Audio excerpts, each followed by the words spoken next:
Père, je prie que tu envoies des ouvriers dans la moisson.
Vous croyez en quelque chose? Oui, mais on n'a pas vraiment. Vous n'avez pas le temps? Vous croyez quoi en Dieu? Dieu? En Jésus? Oui, aussi. Ouais, vous êtes chrétienne ou? Oui, chrétienne. D'accord. Jéhovah. Témoin de Jéhovah? Oui. D'accord, ok. Bonjour. Et ça vous apporte quoi votre foi en Dieu? De l'espérance. Ouais. Mais on doit y aller, vraiment. Ah, ok, bah, y a pas de problème. Bonne journée à vous. Hein. Merci à vous aussi. Bye bye. Au revoir. Salut. Je suis musulman. Tu es musulman? Ouais. D'accord, ok. Qu'est-ce qui s'est passé? Tu t'es... C'est un truc de naissance. De naissance? Oui. C'est quoi, c'est quoi exactement? C'est une maladie, ça touche le dos. Ça s'appelle comment? Spina bifida. D'accord. Ça touche le dos? C'est des douleurs ou c'est plus un blocage ou... Ça paralyse aujourd'hui. D'accord, ok. Il y a déjà quelqu'un qui a prié pour toi? Oui. Ouais? Ouais. Je pourrais prier pour toi? Moi, je crois que Jésus-Christ est mort, non seulement pour pardonner nos péchés, mais pour guérir aussi nos maladies. La Bible dit que c'est de nos douleurs qu'il s'est chargé. C'est de nos infirmités qu'il s'est chargé. Alors moi, je crois que quand je vais prier pour toi, le Seigneur va te guérir. J'espère. Je peux le faire maintenant? Je peux prier pour toi? Oui, mais par contre, là, Ah, c'est 10 secondes. C'est bon? Ouais, c'est où le dos? C'est n'importe où dans le dos? Partout? partout. Ok, bon, en tout cas. Au nom de Jésus, j'ordonne à ces jambes de fonctionner parfaitement et à ce dos maintenant de fonctionner comme il faut. Je déclare à tout esprit d'infirmité de quitter ce corps maintenant même, au nom de Jésus-Christ. Je proclame la vie de Dieu dans ces jambes. Tu peux regarder? Non, toujours rien. Ouais, tu peux. Non, Tu crois pas ou... non, vraiment, il y a. Ouais? Désolé, mais j'ai vraiment un rendez-vous là, chez le kiné. Ah, ok, ok.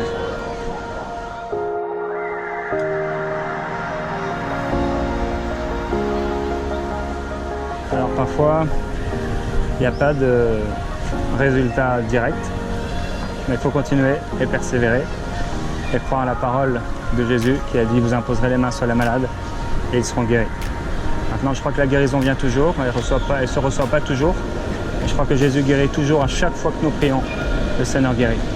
Ce jeune homme ne croit pas et même Jésus parfois n'a pas pu faire de miracle à cause de l'incrédulité des gens. Et je me suis aperçu que souvent les gens sont trop pressés pour être guéris, pour recevoir la guérison. Bon, j'ai quand même pu lui laisser une parole d'encouragement et une parole inspirée de Dieu.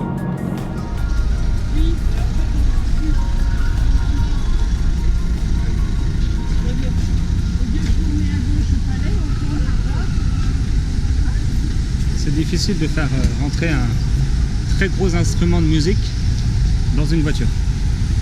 Ce qui est extraordinaire, c'est qu'on n'a pas besoin d'énormes instruments pour parler de Jésus. Même pas besoin d'avoir une Bible avec nous, mais notre expérience personnelle, les vérités de la parole de Dieu, l'inspiration du Saint-Esprit est plus que suffisante pour apporter la bonne nouvelle de l'Évangile, amener quelqu'un à Jésus, nos mains pour prier pour les malades et les voir être guéris au nom de Jésus-Christ.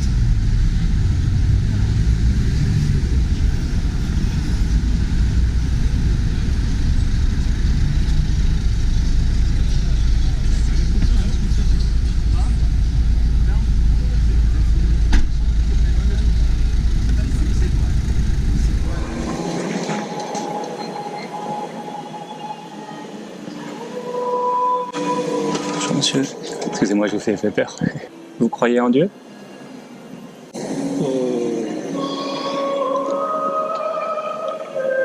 Tout ça lui est égal, hein, si je crois ou non. Hein? Ça vous fait du bien de venir dans un lieu comme celui-ci? Bien sûr. Ouais, c'est apaisant. C'est ça. Ouais. En tout cas, ce Dieu pour lequel ils ont construit cette église, ce Dieu-là vous aime. Oui, ça je comprends. Ouais. Jésus a dit, venez à moi, vous tous qui êtes fatigués et chargés, et je vous donnerai du repos.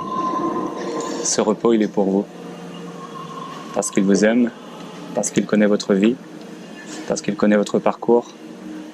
La foi n'est pas intellectuelle, c'est vraiment une foi du cœur. Et je vous encourage à continuer d'ouvrir votre cœur au Seigneur Jésus-Christ, qui est mort pour vous, qui a donné sa vie pour vous parce qu'il vous aime. Dans la Bible, on lit que celui qui s'approche de Dieu doit croire qu'il existe et qu'il récompense ceux qui s'approchent de lui. Et alors aujourd'hui, Récompense, ça veut dire quoi? ça veut dire que si vous vous approchez de lui, par exemple, pour trouver la paix, il faut croire qu'il va vous la donner. Ce que vous dites, c'est un peu étrange pour moi. Ah oui?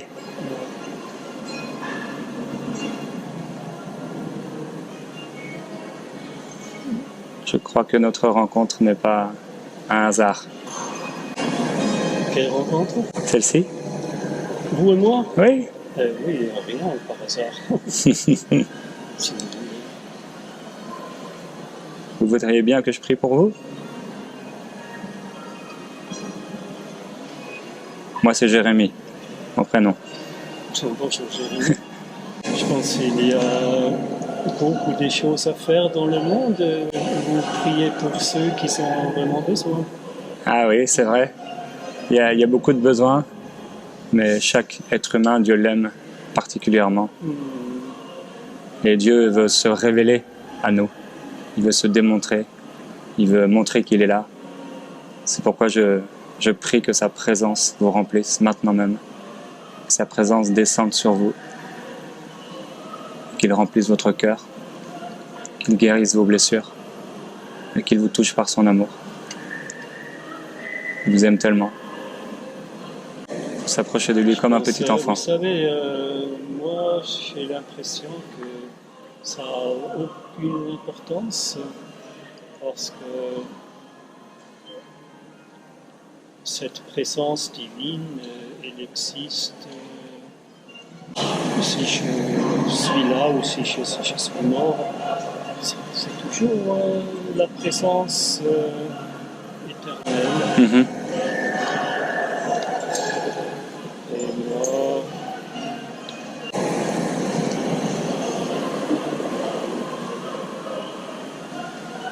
je peux vous encourager avec ce que vous faites. Je pense que c'est une bonne idée. Merci.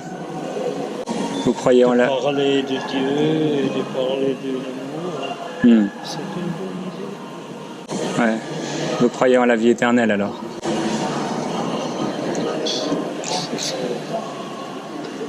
Comment ça? Vous croyez à la gravitation? Ça n'a aucune importance à la gravitation si je crois ou non. Exactement. Vous voyez s'il y a la gravitation? C'est une bonne réponse. La vie éternelle est bien présente. Dieu a mis dans le cœur de l'homme la pensée de l'éternité.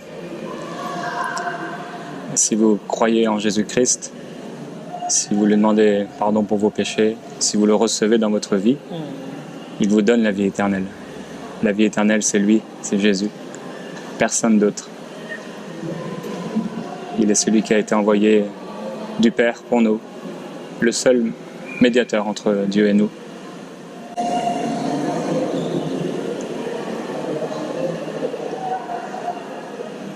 En tout cas, je prie que Dieu puisse illuminer, éclairer les yeux de votre cœur pour que vous puissiez vous approcher de lui avec votre cœur, comme un enfant, simplement. Recevoir son amour. C'est comment votre prénom?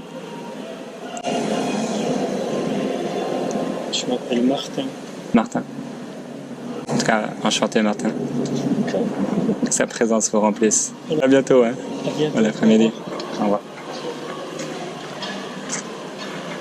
L'église est vraiment un endroit extraordinaire pour parler de Jésus, parce que les gens sont en recherche. Et j'ai eu l'occasion de faire de belles rencontres dans les églises catholiques, de parler avec des gens qui recherchent. Et il faut savoir les rejoindre avec des mots simples, beaucoup d'amour, de douceur. Ne pas chercher la confrontation, mais plutôt leur présenter votre expérience. Et un témoignage vivant de ce que Jésus fait encore aujourd'hui. J'arrive dans cette église et là je vois cet homme à l'avant, très pensif, vraiment dans ses pensées. Et je respecte sa sobriété en lui parlant vraiment avec tranquillité, doucement. Et il me fait un peu penser à David qui disait « Mais qu'est-ce que l'homme pour que tu prennes garde à lui? Qu'est-ce que le Fils de l'homme pour que tu prennes soin de lui ?» En fait, il a l'impression que Dieu est beaucoup trop grand pour s'intéresser à une personne comme lui. Que Dieu est un peu inatteignable. Alors, bon, l'homme est touché. Et dans cette église, là, où d'une certaine façon il s'est approché de Dieu, Dieu vient lui parler à travers moi. Alors il ne faut pas avoir peur, comme on dit parfois au Québec, de casser la bulle des gens. Donc voilà, ils sont là tout seuls dans leurs pensées. Il ne faut pas avoir peur d'aller leur parler et d'être une voix de Dieu pour eux.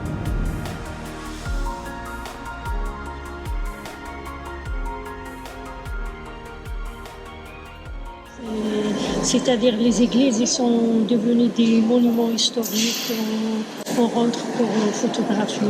C'est ça. Oui. Et vous croyez en Jésus? Je croyais, moi je suis arabo-musulmane. Vous êtes musulmane? Je suis marocaine de Rabat, la capitale. D'accord. Et je crois à tout. Je crois à aller vers l'autre. C'est ça mon croyance. Je suis croyante, musulmane et tout. Je n'ai pas le foulard. Mais je rentre dans les églises. Vous avez une foi simple. Voilà, je veux apprendre, j'aime apprendre, j'aime savoir tout. Je vais à l'église, le Saint-Rita. D'accord. Et si vous ne passez pas non, Facebook, ce sera pas.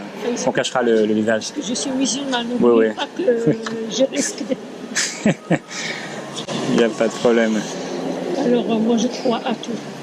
Je vais même dans une église portugaise. Ah oui? Alors ils prient, je prie avec eux pour savoir comment ça se passe. Voilà. En tout cas, Jésus a dit qu'il voulait se faire connaître à vous. Alors c'est bien que vous puissiez le chercher. Oui, moi, parce que ma croyance, c'est aller vers l'autre.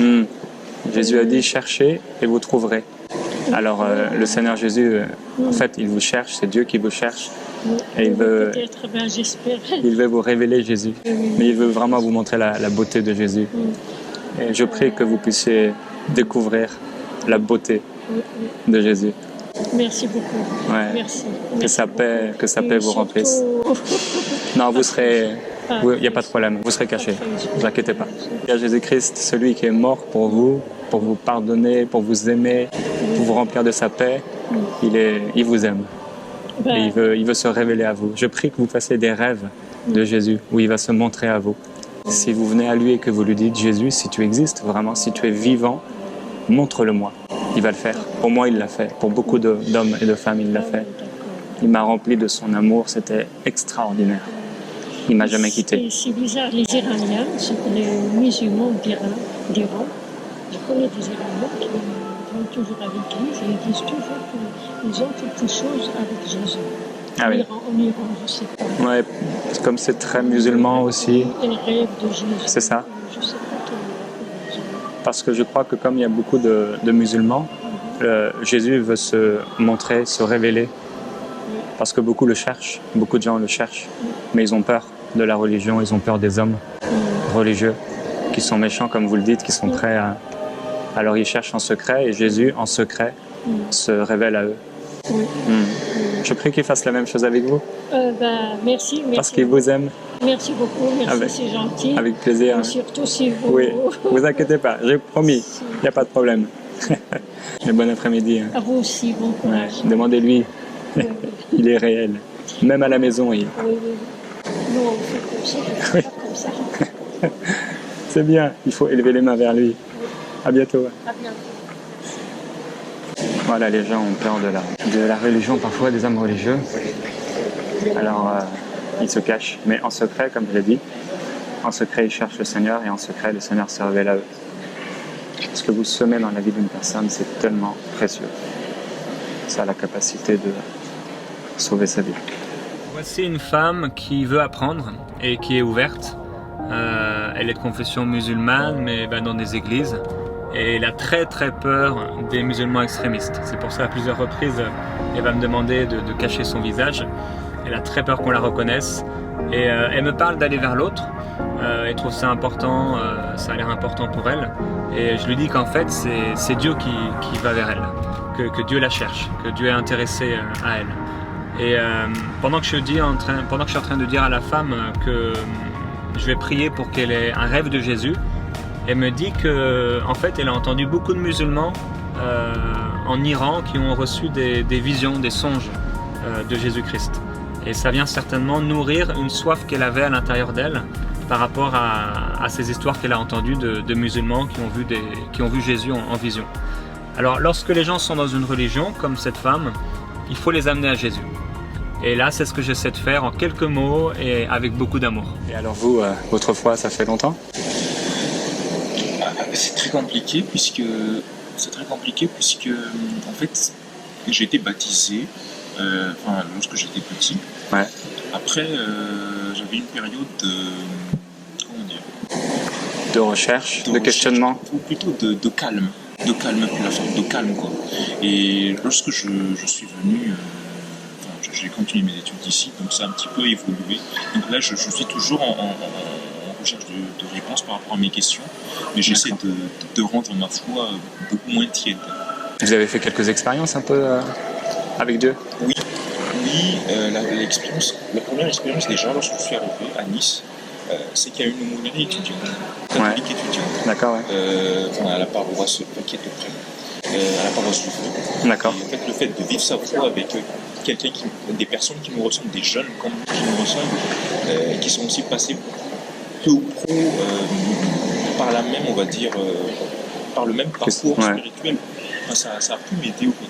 Ça a pu m'aider d'approfondir, de me poser encore plus de questions, puisque moi je pense qu'on n'a pas de certitude en fait.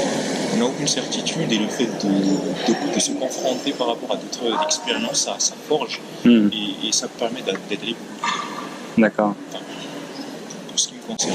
Donc vous lisez la Bible, j'imagine ?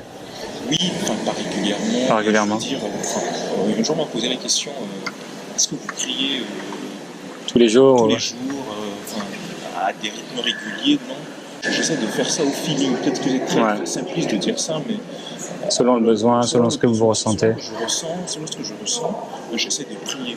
D'accord, ok. J'essaie de prier. Par exemple, lorsque je fermerai la cathédrale tout à l'heure, parce qu'il n'y aura personne, je prendrai un petit temps de me retrouver tout seul dans l'église. Ouais. Ça, c'est un bon moment, je trouve. Ouais, paisible. Paisible.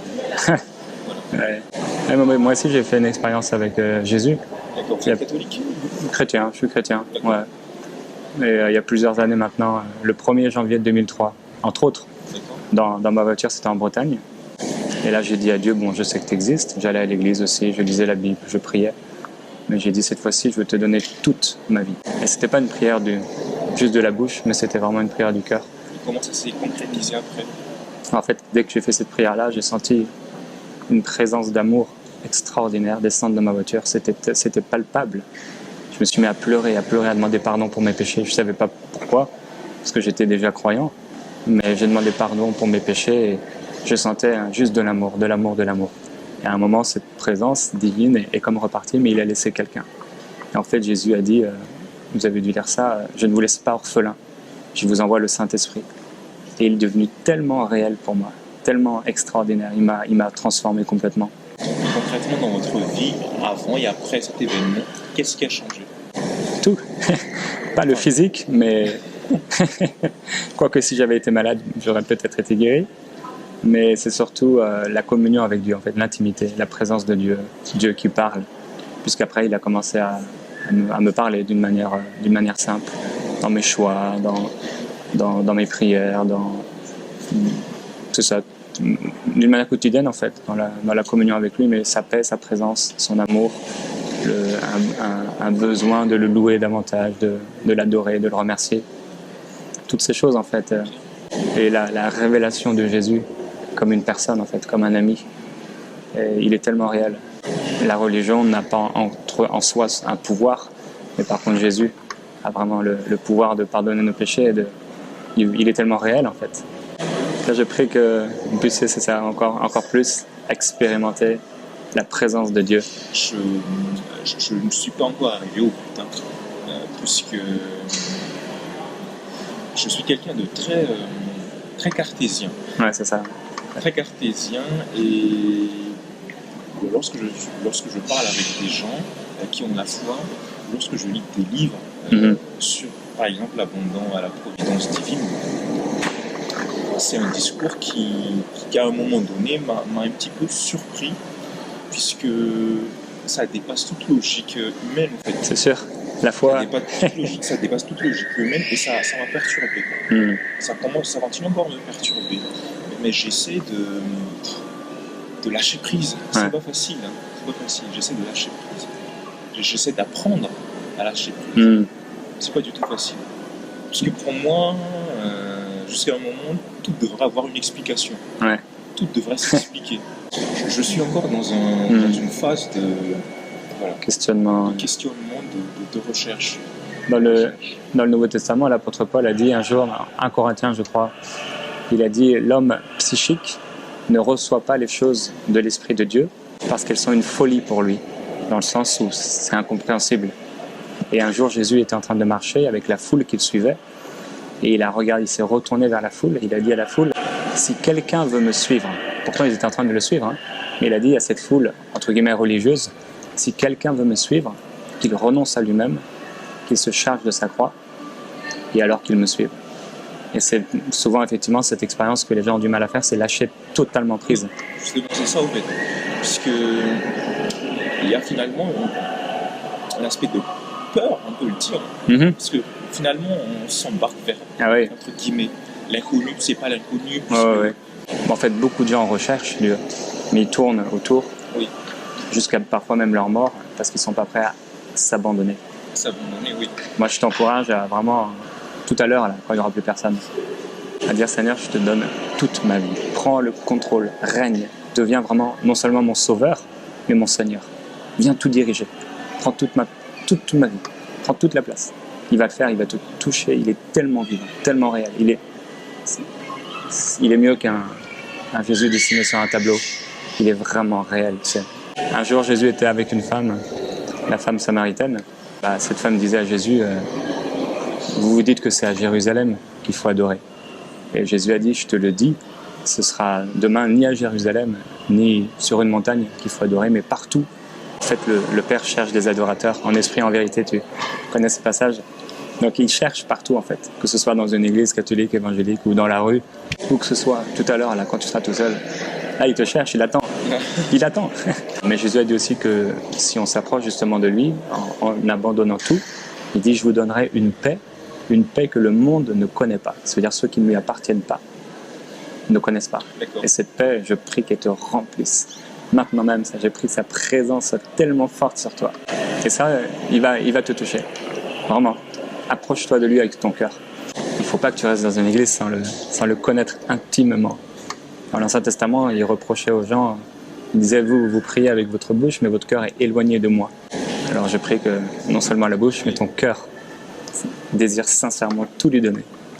Merci, tout lui abandonner. Avec plaisir, Pascal. En tout cas, que le Seigneur te bénisse et te remplisse. C'est un plaisir de te rencontrer. Voilà donc un homme très gentil qui cherche Dieu et qui sert dans l'église, comme beaucoup de gens qui servent en fait bénévolement. Il y a des gens qui cherchent le Seigneur, qui servent dans des chorales, dans des groupes de louanges. Et voilà, c'était une belle rencontre. De pouvoir lui partager une expérience personnelle, quelqu'un de très ouvert et quelqu'un en recherche, comme il l'a dit. Donc il va s'installer pas très loin de chez nous. Ce sera l'occasion de peut-être partager ensemble, mais je vais prier pour lui. Et le Seigneur va se révéler à lui comme je l'ai partagé. J'espère que vous avez apprécié cette nouvelle vidéo qui a été tournée dans la ville de Nice. Et j'espère aussi que ça a pu vous encourager à annoncer l'évangile autour de vous. Comme vous le voyez, on peut même annoncer l'évangile dans des églises. Alors je vous encourage à le faire vous aussi. Commencez à sortir maintenant, demain, ce soir, tout à l'heure et à annoncer l'évangile autour de vous. On va se retrouver pour de nouvelles aventures très bientôt et de nouvelles vidéos. Mais d'ici là, vous pouvez, si vous avez aimé cette vidéo, vous abonner à cette chaîne YouTube et aussi liker cette vidéo en cliquant sur le petit pouce bleu qui se trouve en dessous de cette vidéo. On se retrouve très bientôt, mais n'oubliez pas d'ici là votre mission, celle d'annoncer l'évangile au cœur du monde.